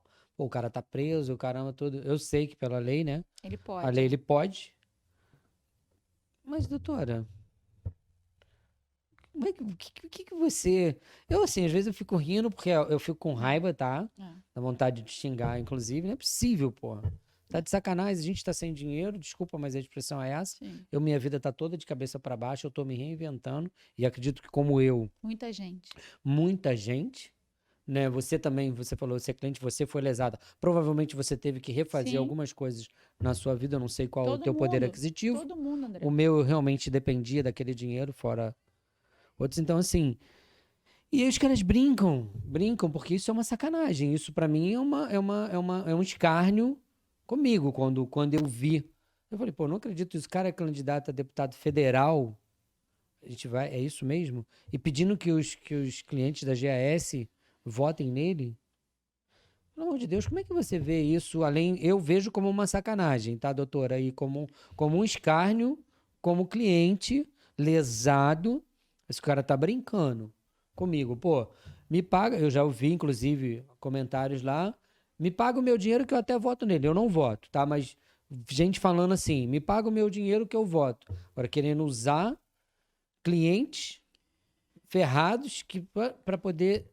Eu acho que, assim, a gente está num momento, no ano de eleição, onde a gente tem que ter uma coisa chamada consciência política, né? O que acontece, André? Independentemente dele poder ou não ser candidato, e ele pode, a gente já sabe que pode, a gente tem que pensar o seguinte: em quem eu vou votar para fazer o quê?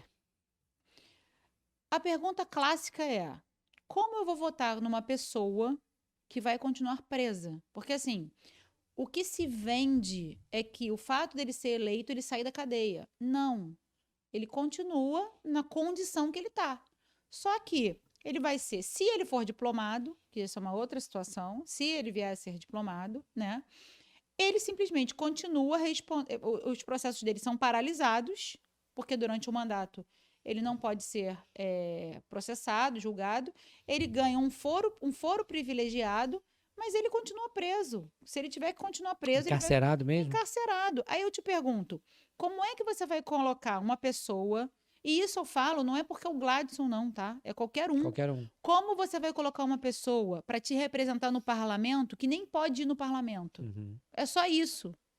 Como você vai colocar uma pessoa que está encarcerada para receber pelos cofres públicos, sem poder te representar no parlamento?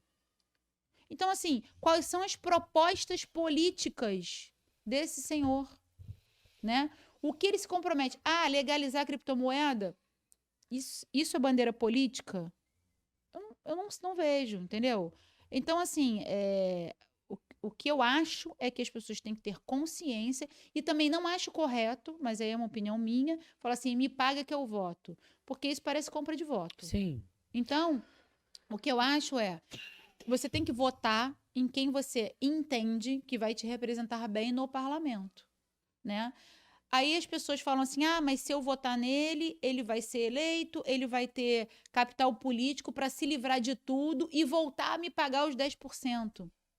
Será que isso vai acontecer? E mesmo que isso vai acontecer, você está botando um parlamentar que deve defender causas sociais, bandeiras importantes, por causa dos teus 10%. Porque o pagar 10% e honrar o contrato é obrigação de uma empresa de um interesse particular.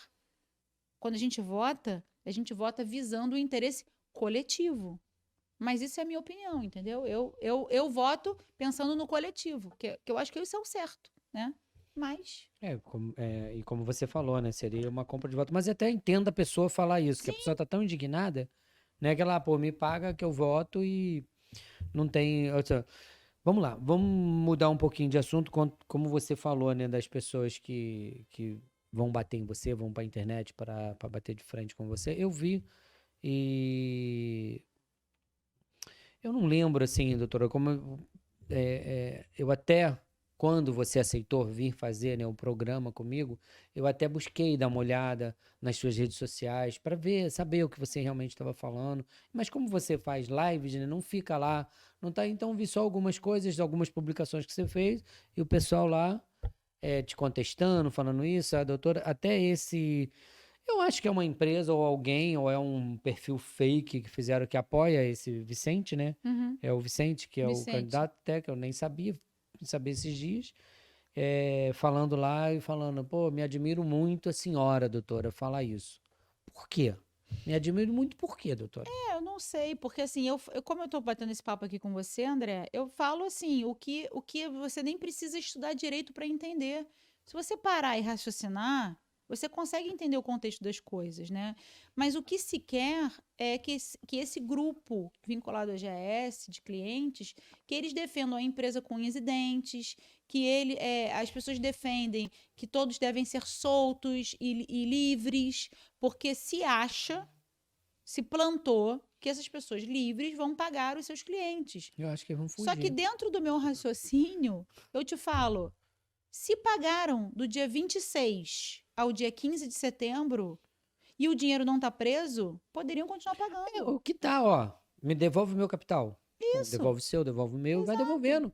E vai eliminando o problema. Eu estava conversando com um amigo sobre isso. Exato. É porque se paga a gente, vai eliminando o problema. Porque eu sou um Isso. problema para ele, você é. Sim, são Cada vários. cliente hoje é um problema para a GAS. Sim, Porque gira um desconforto, uma ação, o que seja. sim. Né? Evitaria tudo isso. Então, assim, eu não vejo Então eu não consigo, uma assim, solução. raciocinando, eu não consigo entender por que, que as pessoas falam assim, ah, me admiro você. Mas assim, o meu pensamento é cartesiano.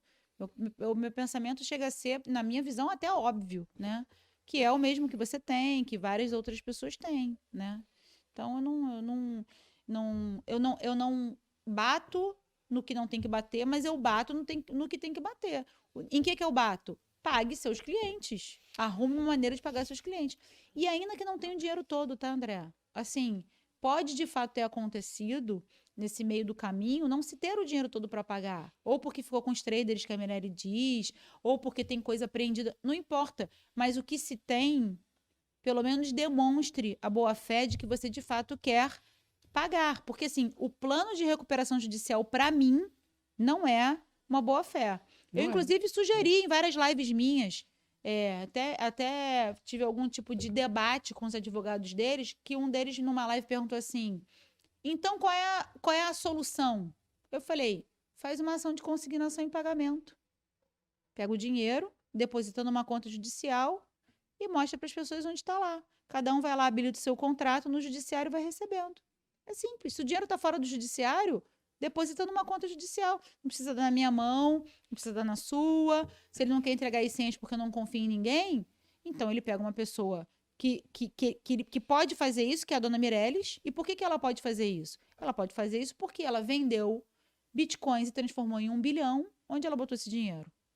Ela, no final do ano passado, saiu uma reportagem dizendo que ela também vendeu bitcoins e deu 2 milhões à irmã dela. Como os advogados são pagos? É. Por quem está solto, é por quem está aqui fora, que no caso deva ser ela, porque ela era sócia dele. Então ela faz o mesmo. Ela pega o dinheiro que está no poder dela, deposita numa conta judicial, abre um processo de depósito judicial e as pessoas recebem lá. Agora, o que eu não posso conceber é uma recuperação judicial onde os clientes serão os últimos da fila. Doutora Renata, lá atrás, logo no início, quando começou tudo isso, Gladson preso e todos que eu vi, por isso é que eu desabafei, até você desabafou, fiquei com nojo mesmo, nojo, falei, cara, tá todo mundo comprado, foi o que eu percebi. Todas as pessoas que levantaram a voz contra a GAS, todas, sem exceção, começava a bater, começava a falar, daqui a pouco, pum, sumia, mudava de opinião. Sumia, eu simplesmente sumia, parava de falar, parava de bater, parava de emitir a sua opinião pública, jogando, né? Aí eu falava aquele negócio. E eu estava conversando com um amigo, com o Luiz Carlos, a gente estava falando isso, e a gente estava falando sobre isso. Falei, cara, já percebeu que todos que estão levantando a voz contra a GAS, que estão indo a público, que estão dando porrada na empresa, chega uma hora que para. Isso não te leva a crer, ou pelo menos na percepção que pessoas estão sendo compradas? Ó, a minha opinião de verdade é essa, tá, doutora? Fulano começou a bater, eu não lembro o nome aqui de uns, eu vou falar uns nomes aqui para você, e depois você emite a sua opinião, se você quiser também e puder. E era assim, o cara começava a meter o pau, pum, daqui a pouco. E aí a gente falando, né, sobre isso, cara, pô, essa pessoa foi comprada, já, a GAS chegou lá e pagou, toma aqui, meu irmão, e fica quieto aí, não fala mais da gente. A percepção que eu tive foi essa, tá?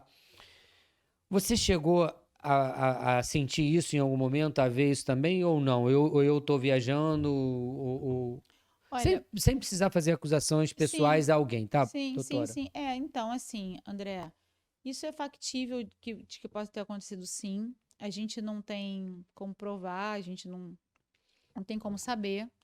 Mas os discursos, eles são mesmo laicar. Às vezes começa a falar bem da empresa, daqui a pouco fala mal da empresa, e quando fala mal da empresa, volta a falar bem, ou então some, né? Isso realmente, Exato. esse modus operandi realmente aconteceu. Mas eu não sei, a gente não tem como saber se de fato foi porque a GAS comprou pessoas ou não comprou pessoas, né? Mas eu acho que também o nosso foco não deve ser nisso. Especulações, sim. A gente tem que focar em como, a meu ver, todos os clientes deveriam estar unidos cobrando a empresa. É isso que seria o ponto nodal da questão. Porque fica muito confortável para um devedor, e a EGS é uma devedora nossa, não importa de quem seja a culpa.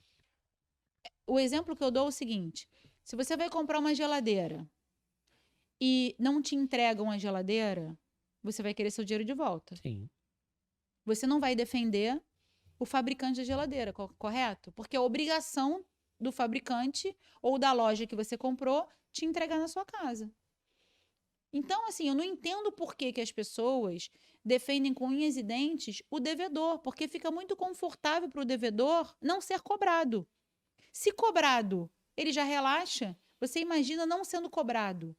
Então, eu acho que a grande união dos clientes deveria ser em torno da cobrança à empresa. Mas no momento em que você tem, talvez a maioria falando bem, me parece, aí eu vou entrar no que você falou, que não tenham sido compradas, mas que tenham a expectativa da empresa poder voltar e serem lembrados lá na frente. Como os que defenderam, como que. Como os que defenderam. E, E pô, aí, fui legal não, contigo. Gladson vai ser solto, ele é um cara bilionário, ele vai se lembrar que eu defendi ele, vai me botar debaixo da asa dele e eu vou ganhar dinheiro estando do lado dele. Doutora, tudo bem. Gladson, se ele for condenado de tudo que tá aí contra ele, de tudo que tem, foi condenado, tá. Ele sai da cadeia daqui a quanto tempo? Olha, eu acho que se ele for condenado de por tudo, ele vai ficar uns bons anos na cadeia. Bons anos, quê? 10 anos? Pelo menos. Pelo menos. Pelo menos. Eu não sou criminalista, André, Sim. mas eu converso com os meus colegas criminalistas e eles falam que que ele fica pelo menos preso uns 10 anos. E mesmo se não pagar ninguém ou sair tudo, daqui a 10 anos ele tá livre. Tá livre, né? Se for condenado a tudo, né?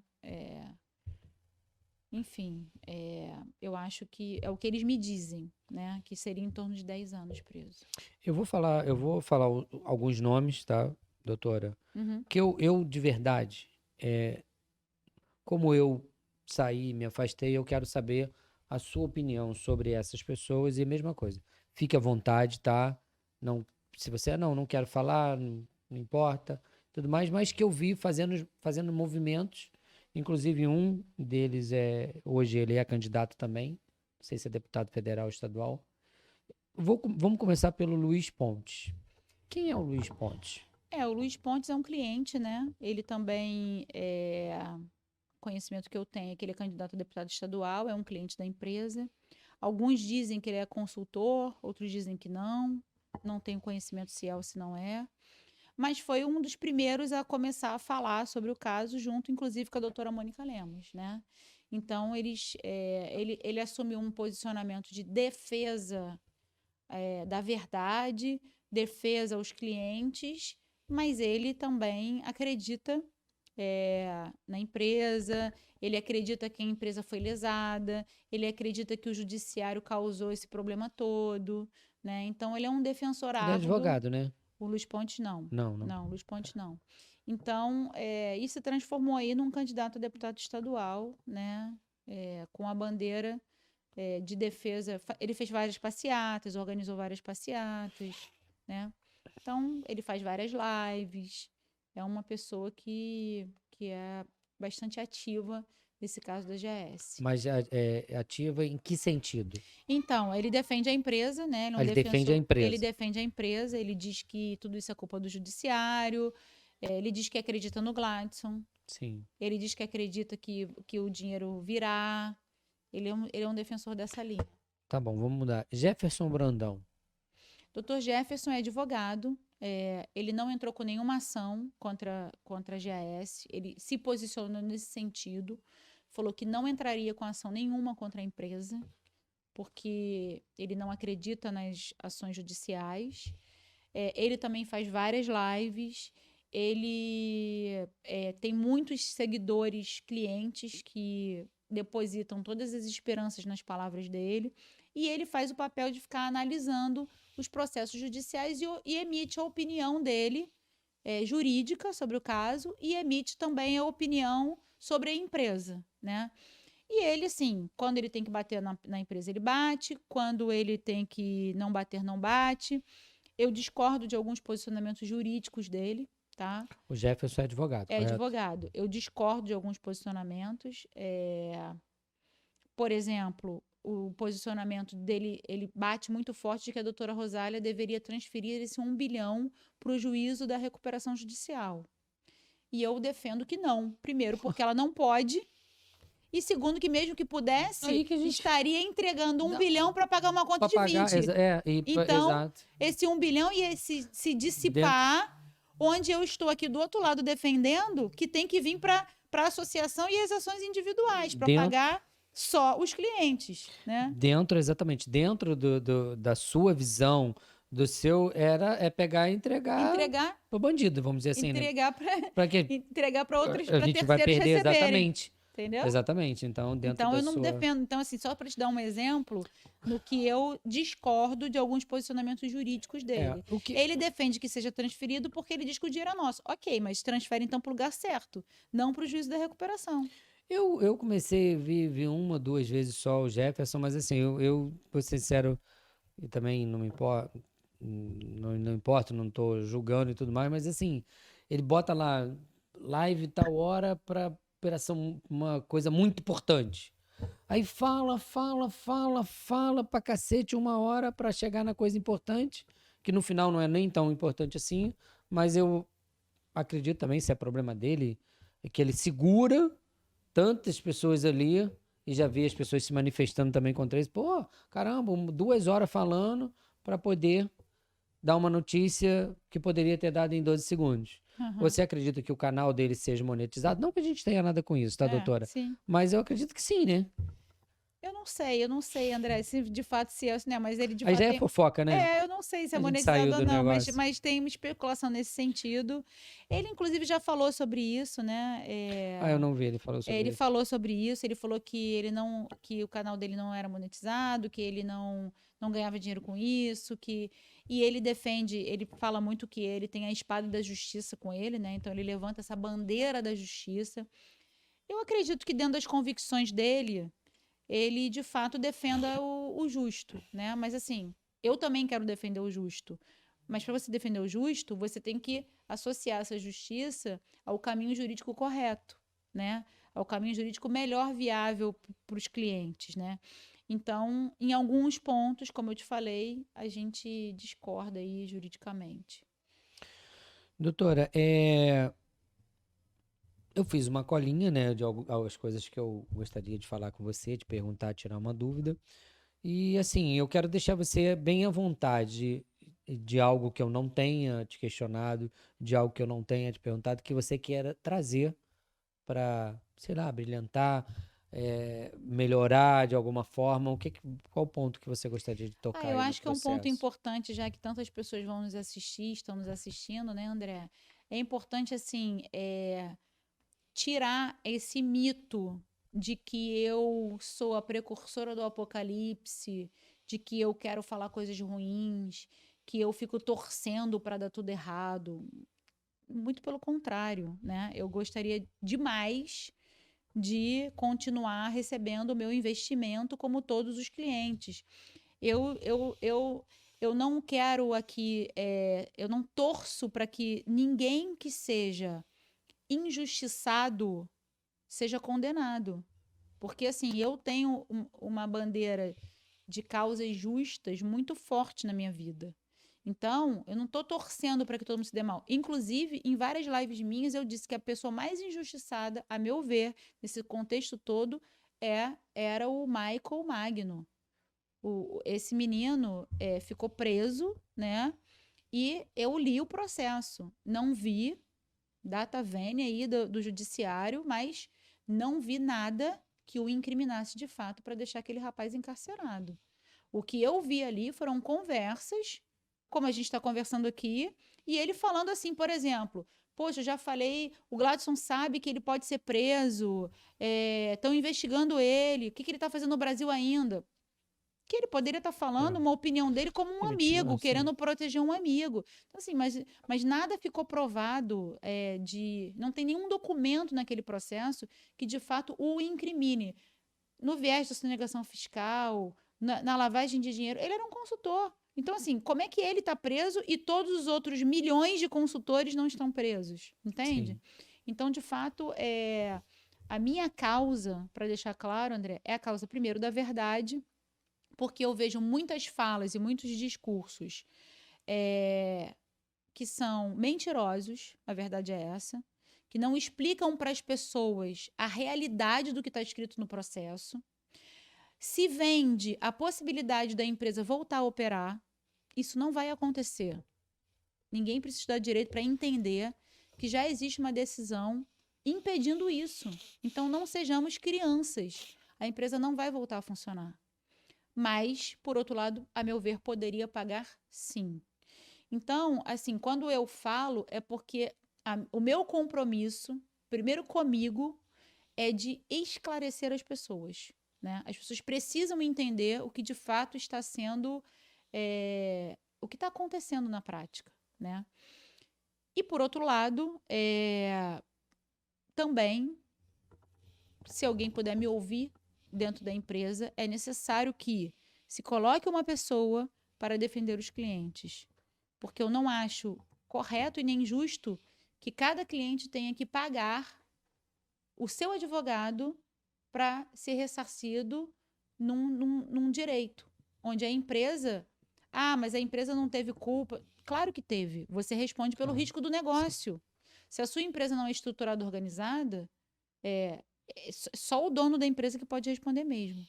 Então, eu queria deixar essas palavras aí para você. Se você quiser perguntar mais alguma coisa, estou super à disposição. Tá. Eu não sei se eu estou enganado, mas vamos sair um pouco desse lado jurídico e vamos para o lado pessoal, né? Uhum. Você, me parece que você organiza periodicamente um encontro entre mulheres, entre clientes da GS, é isso ou eu estou enganado? Ah, sim. O que que acontece? Nesse meio do caminho, a gente conheceu muitas pessoas, né, André?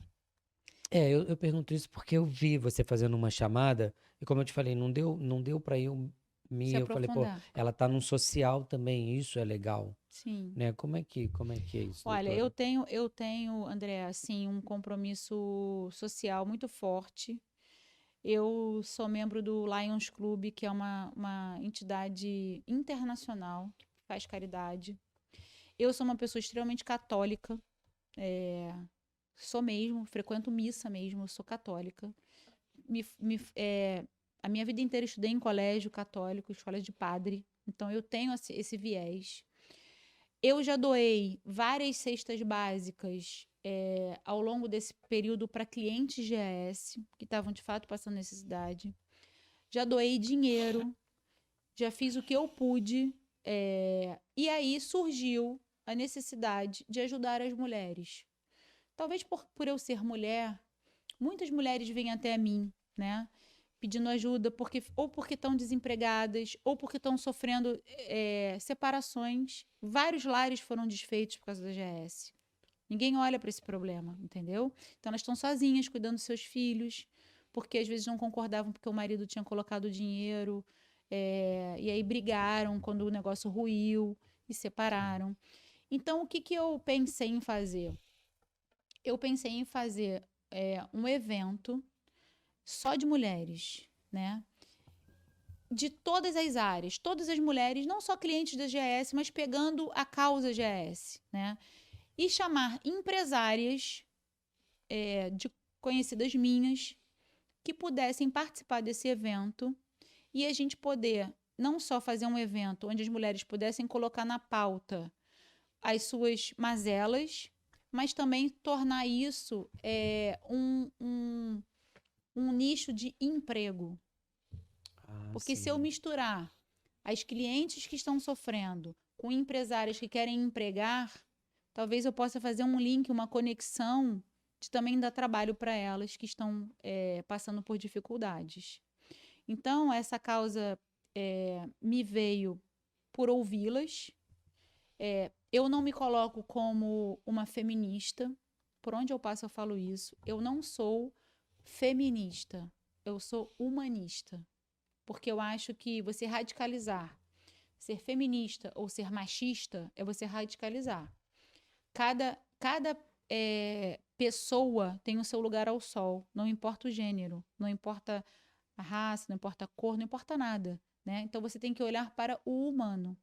E aí eu pensei, o que eu posso fazer para ajudar essas pessoas? Então eu peguei de fato essa causa, a gente até falou isso numa das lives, foi a que você participou. Então, isso, mas eu peguei e já estava no Já final. estava no final. Aí você estava brincando com eles, que era o encontro das meninas, aí que os falei, meninos não podiam, aí foi, exatamente, estava no bate-papo, aí eu falei assim, vocês não são bem-vindos dessa vez, porque eu encontro só de meninas. Só de meninas, isso. Então, a gente vai fazer uma reunião. Eu peguei. Essa reunião deve acontecer em setembro.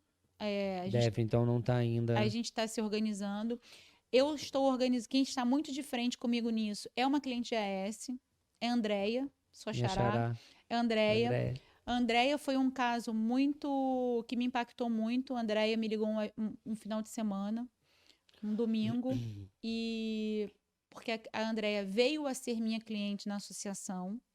E ela me ligou, ela tinha meu celular, ela me ligou falando assim, eu tô no fundo do poço, eu vou me matar. Cacete. E aí, a partir dessa ligação, eu fiquei horas conversando com a Andréia e fui conversando com ela, fui mostrando a importância que ela tem na vida. A Andréia hoje ela tem filhos? A Andréia não tem filhos, a Andréia mora sozinha.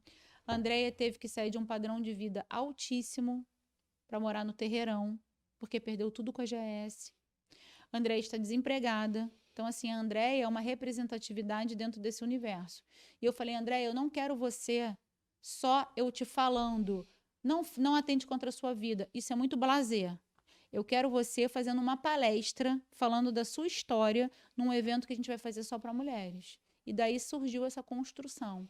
E aí vieram outras, enfim, e a gente está se organizando para fazer esse evento, que eu não quero que seja só um evento de autoajuda. Eu quero que seja um evento proativo para que a gente possa montar negócios, empregar pessoas, pensar juntas, fazer alguma coisa para movimentar. Porque eu digo o seguinte, André, esqueçam esse dinheiro.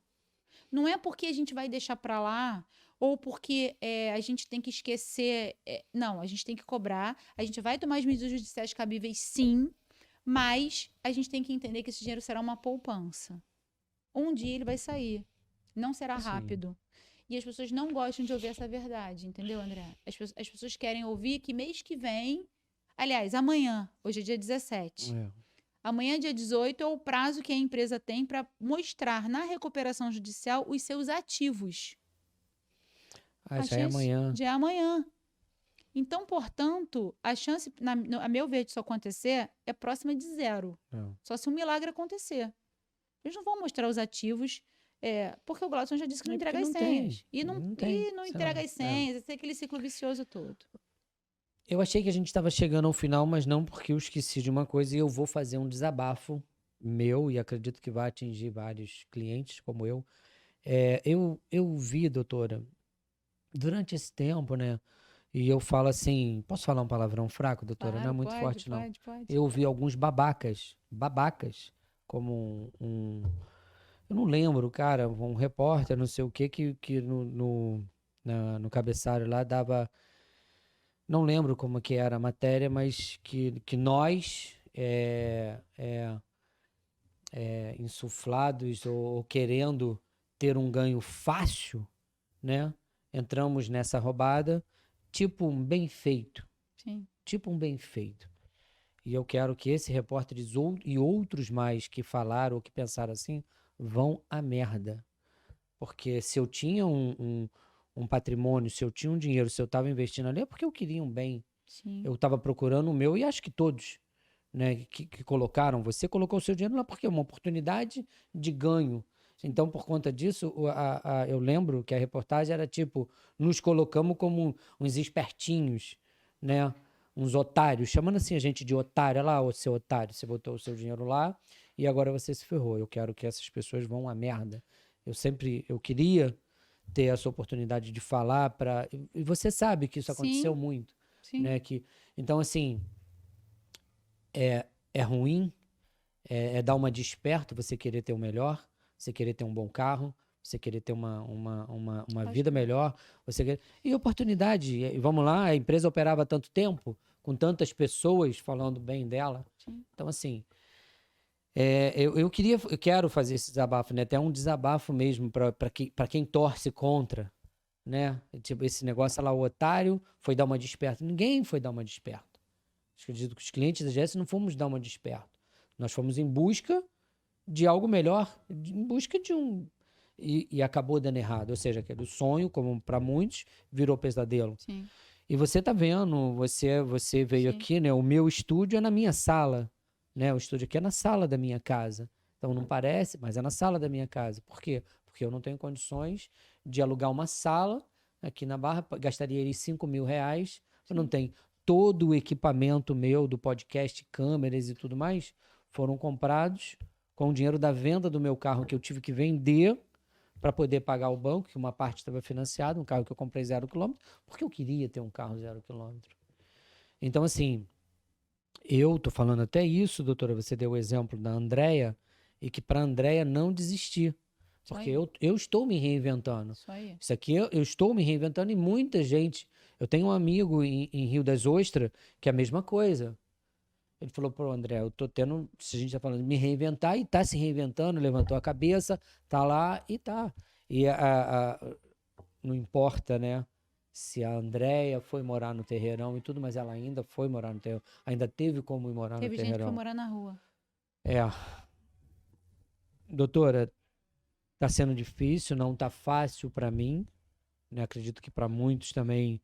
Então, mas acho que a gente tem que lutar. Acho que eu tenho 2 filhos, tenho família, né? E eu tenho que cuidar deles e não adianta. Não adianta ficar, como você mesmo falou, a gente precisa fazer, eu quero a partir de agora colocar aqui o podcast, o meu equipamento, à sua disposição, à disposição da associação, à disposição dessas mulheres, para você fazer o que você quiser, divulgar, chamar, trazer gente até para investir nessa tua ideia. Achei fantástica. Tá? Por acaso eu lembrei dela, que eu lembro de você conversando lá, mas super legal. Olha, André, é um absurdo esse comentário, né? Esse comentário é um absurdo. O que acontece é o seguinte: o brasileiro, ele já é massacrado. O brasileiro é massacrado. A gente paga imposto e a gente não tem retorno do pagamento dos nossos impostos. E uma coisa, né? Você falou de pagar imposto. Sempre paguei meus impostos, meu dinheiro é legal. Sim. De um imóvel legal que eu vendi e eu tenho. Por isso que eu não tenho problema de mostrar o meu contrato. Porque muita gente, as pessoas não mostram, porque meu dinheiro é legal. Eu tenho como provar que foi de uma venda de um imóvel legal. Isso aí. Então, assim. Então, esse comentário é um absurdo. Então, o brasileiro, ele se apega a qualquer oportunidade que lhe seja dada. Essa é a verdade. Porque a gente vem de um histórico de massacre. Você coloca o seu dinheiro na poupança, você perde dinheiro. É. Os bancos, de fato, extorquem as pessoas. Fato. Então, se você vê um investimento melhor, não significa dizer que você é espertinho. Muito pelo contrário. Significa dizer que você teve sabedoria para saber onde botar o seu dinheiro. Agora, a oferta dessa empresa foi uma oferta que, na verdade, conduziu as pessoas a acharem uma coisa e era outra. E nesse ponto, eu acho que eles devem até se arrepender, os CEOs, porque eles não tinham um jurídico estruturado, uma contabilidade estruturada, e isso deu no que deu. Porque se tivessem, talvez não pudessem pagar 10%, porque teriam custos mais altos. Mas se pagasse 7%, se pagasse 5% que fosse, já estava ótimo. Sim. Dentro do mercado que a gente tem, entendeu? Então, assim, por outro lado, também se sabe que o mercado de criptomoeda é um mercado muito rentável. Você pode ganhar 100% em horas. Absurdamente Exatamente. rentável. Então, Exatamente. como não achar viável e possível que possa se dar 10%? Tendo se sabendo do universo das criptomoedas. Eu não entendo, mas para quem entende... então, assim, isso é um comentário totalmente absurdo. E tanto é absurdo que, por causa da quebra da EGS, a região dos lagos quebrou. A região dos lagos quebrou. Não existe, eu vou ser muito sincera com você, André, não existe um olhar social do judiciário para essa causa. Não existe. Deveria existir, né, doutora? Deveria existir. E aí eu vou voltar num ponto que eu sempre falo. Eu bato onde eu tenho que bater, mas eu também dou a César o que é de César. Então, assim, o judiciário, por toda a leitura que eu faço do processo federal criminal, eles não estão olhando em nenhum segundo para os clientes. Em nenhum segundo para os clientes. O que eles pensam é o seguinte: estamos diante de uma organização criminosa, não se sabe o dinheiro de quem está ali, e, em princípio, todo o dinheiro que está lá é sujo. É isso. Se eu fosse traduzir em miúdos, é isso.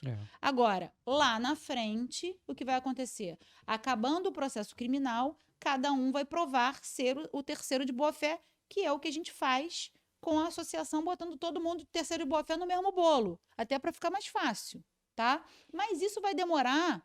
Eu não vou enganar ninguém. Isso não vai ser para ontem. Isso vai demorar alguns anos. Eu preciso que o processo criminal termine. E quanto tempo esse processo criminal vai terminar? Entende? Então, o que eu vejo é o seguinte: ao invés dos clientes perderem a sua energia para defender Gladson como deputado, Gladson saia da cadeia, quando que vai voltar meus 10%? Os clientes deveriam se unir, batendo, sim, na questão social, mostrando para o judiciário. Não somos os milicianos, os traficantes e os espertinhos que vocês acham. O judiciário tinha que apanhar nesse sentido, e tinha mesmo. Tinha que fazer um movimento forte nesse sentido. Não é bater na juíza, não é bater no promotor, é bater na causa. Mostrar a causa. E, por outro lado, se cobrar da empresa soluções viáveis para que essas pessoas sejam ressarcidas o mais rápido possível. Porque fato é, repetindo, o dinheiro está com eles, não está no judiciário. E quanto se tem com eles? Não sabemos. Não sabemos. E ainda que não se tenha tudo, muitos não vão poder aparecer no judiciário para receber. Porque se são milicianos, se são traficantes, esses caras vão poder aparecer? Que se entendam com quem eu posso. Você pode, todo mundo pode. Muita gente pode, entendeu? Aí você vai querer dizer que juiz, promotor, policial, é espertinho também? Porque todas essas pessoas têm dinheiro lá.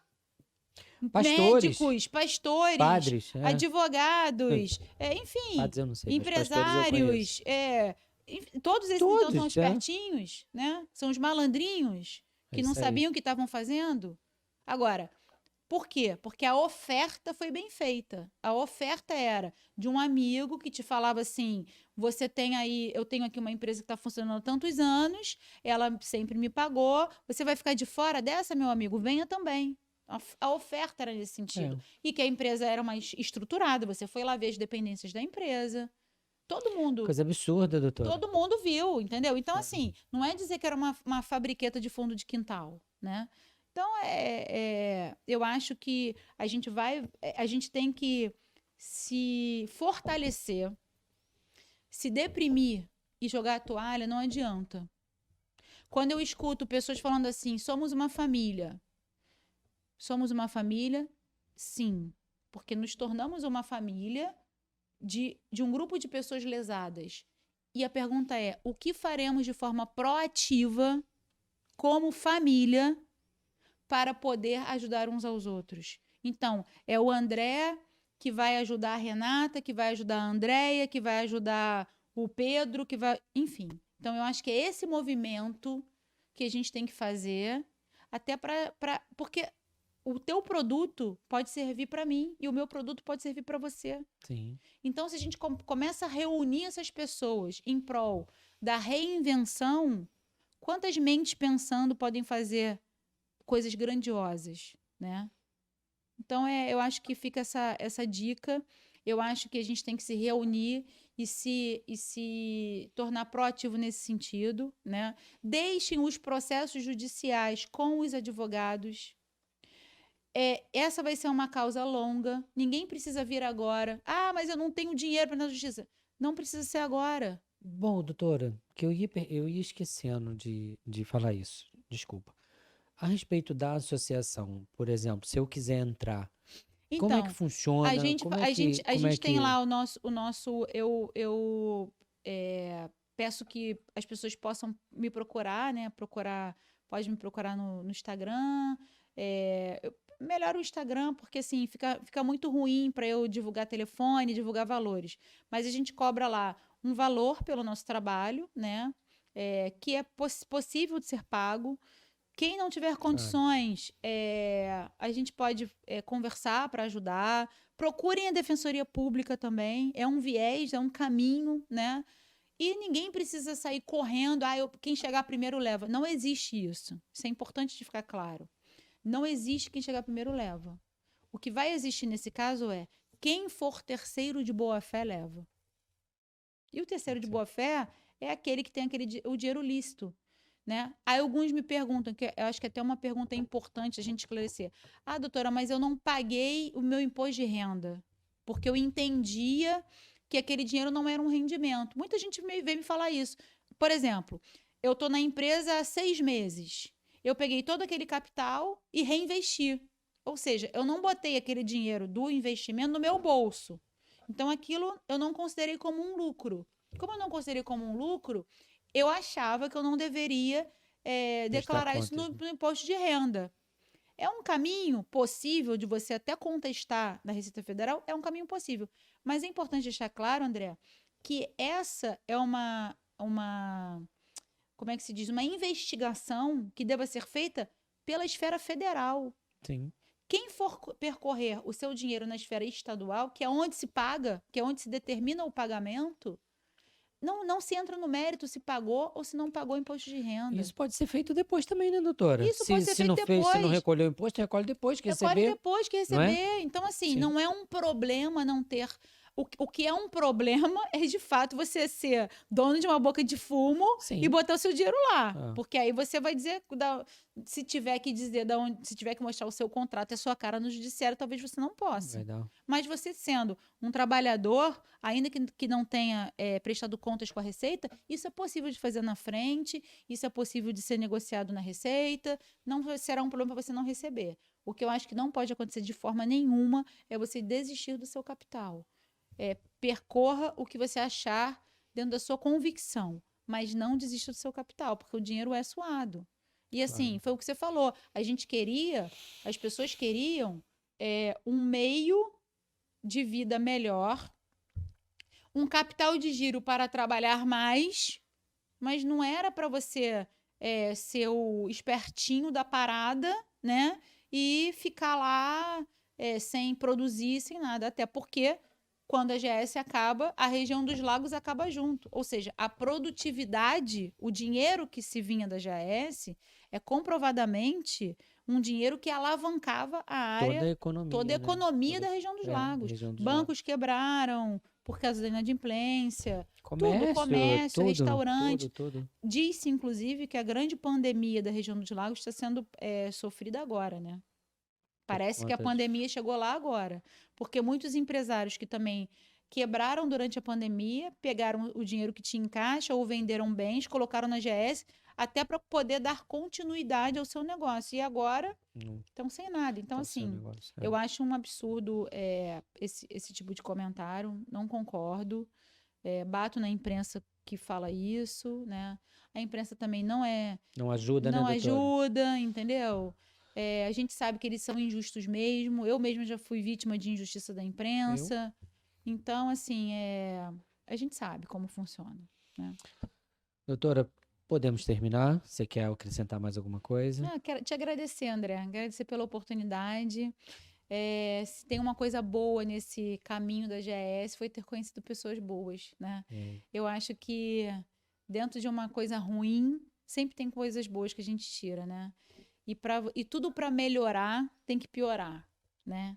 Então, eu acho que dentro dessa trajetória, desse caos, dessa tragédia, porque é uma tragédia de fato, eu conheci pessoas muito boas, você é uma delas que certamente vai somar nesse nosso projeto, que agora eu posso dizer que é E nosso, pode contar comigo para a gente mesmo, poder exatamente. ajudar uns Pode aos contar com a nossa outros, de estrutura. forma efetiva e proativa. Então eu quero te pedir uma coisa, que você vá olhando para aquela câmera, para essa aqui, que dê uma última mensagem para os clientes de GES, para as pessoas envolvidas, o que você quiser falar, de apoio, de tudo, diretamente.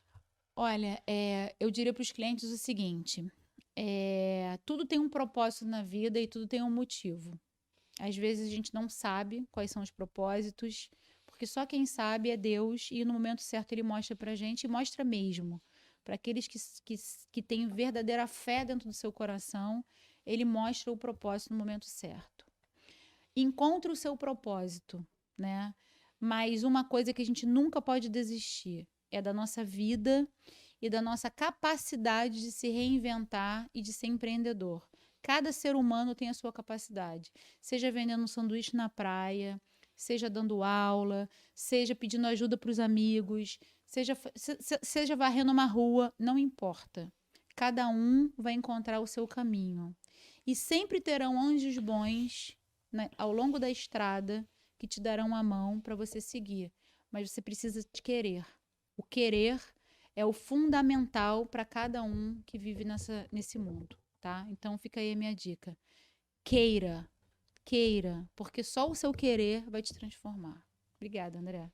Doutora, muito obrigado, tá, pela aula. Você aqui deu uma aula com tudo que você trouxe. Muito honrado com a tua presença. Pô, obrigada, Tá. André. Eu que me sinto honrada. Muito obrigada. Foi ótimo.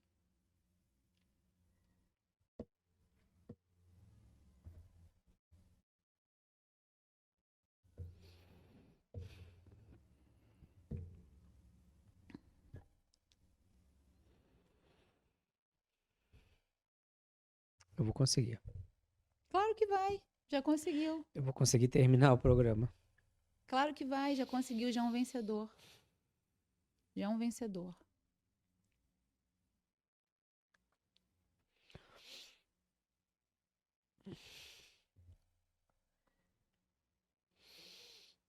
Desculpa.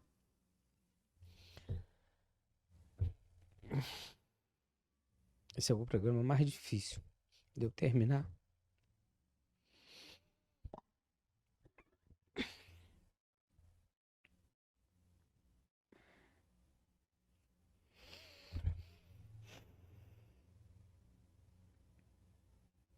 Senhoras e senhores, esse foi mais um.